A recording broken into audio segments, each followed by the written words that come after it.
અમદાવાદની સિવિલ હોસ્પિટલમાં ભુવાની વિધિના વાયરલ વિડીયોનો મામલો સામે આવ્યો છે. અમદાવાદથી આ સમાચાર મળી રહ્યા છે. સમગ્ર મામલે સિવિલ સુપ્રિન્ટેન્ડન્ટ રાકેશ જોશીનું મહત્વનું નિવેદન સામે આવ્યું છે. વાયરલ વિડીયો બાદ સુપ્રિન્ટેન્ડન્ટ રાકેશ જોશીની સ્પષ્ટતા સામે આવી છે. દર્દીના સગાને જવા માટે હોસ્પિટલ ઇસ્યુ કરે છે પાસ, તેવું રાકેશ જોશીએ નિવેદન આપ્યું છે. દર્દીના સ્વજનના પાસનો ઉપયોગ કરી ભુવા દર્દી સુધી પહોંચ્યા હોવાનું જણાવ્યું છે. તો અમદાવાદથી આ સમાચાર મળી રહ્યા છે. સિવિલમાં ભુવાની વિધિના વાયરલ વિડીયોનો જે મામલો સામે આવ્યો છે, તે આ સમગ્ર મામલે સિવિલ સુપ્રિન્ટેન્ડન્ટ રાકેશ જોશીનું મહત્વનું નિવેદન સામે આવ્યું છે. વાયરલ વિડીયો બાદ સુપ્રિન્ટેન્ડન્ટ રાકેશ જોશીની સ્પષ્ટતા સામે આવી છે.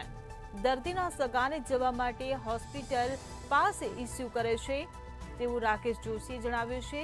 ત્યારે દર્દીના સ્વજનના પાસનો ઉપયોગ કરીને ભૂવો દર્દી સુધી પહોંચ્યો હોવાનું જણાવ્યું.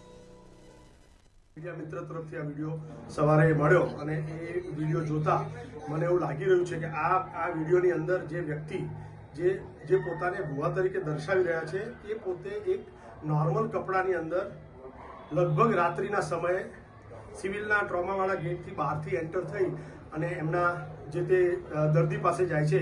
અને જે દર્દીની જે એ લોકો એની જે વિધિ કરી રહ્યા છે, તમે જો એને ધ્યાનથી જોશો તો એ દર્દી ફૂલ્લી કોન્શિયસ લાગે છે. એટલે કે એની પરિસ્થિતિ ઉપરથી એવું લાગે છે કે દર્દી સ્ટેપ ડાઉનમાં અને ઇમ્પ્રૂવ પરિસ્થિતિની અંદર આવી ગયું હશે સારવાર દરમિયાન. અને આની આખી જે ક્રેડિટ જે અત્યારે એવું કહી દેવામાં આવ્યું છે કે ભુવાજીએ જે વિધિ કરી એના થકી એ સ્વસ્થ થયો, તો એ વાત સંપૂર્ણપણે તથ્યમાં છે નહીં. એક અંધશ્રદ્ધા ફેલાવી શકે એવી આ પરિસ્થિતિ છે.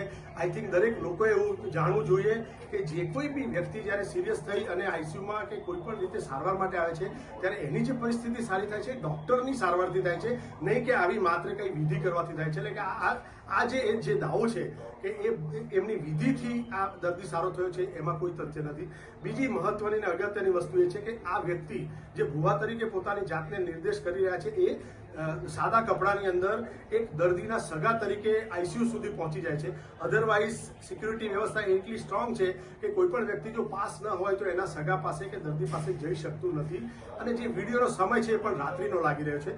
છેલ્લા 15-20 દિવસની અંદર આવો કોઈ દર્દી અત્યારે અમને મળી નથી રહ્યો, પરંતુ સઘન તપાસ કરી રહ્યા છે. બધા સીસીટીવી વિડીયો ચેક કરવાની સૂચના આપી દેવાઈ છે અને ટૂંક જ સમયમાં ખબર પડશે કે આ વ્યક્તિ કેવી રીતે આવેલો અને ક્યારે આવેલો. પરંતુ હા, છેલ્લા 15-20 દિવસમાં એની અત્યારે અમને હિસ્ટ્રી મળી નથી રહી. પરંતુ આ ચોક્કસથી એક વાત આપના માધ્યમથી કહેવા માંગીશ કે મહેરબાની કરીને આવી અંધશ્રદ્ધાઓમાં આવશો નહીં.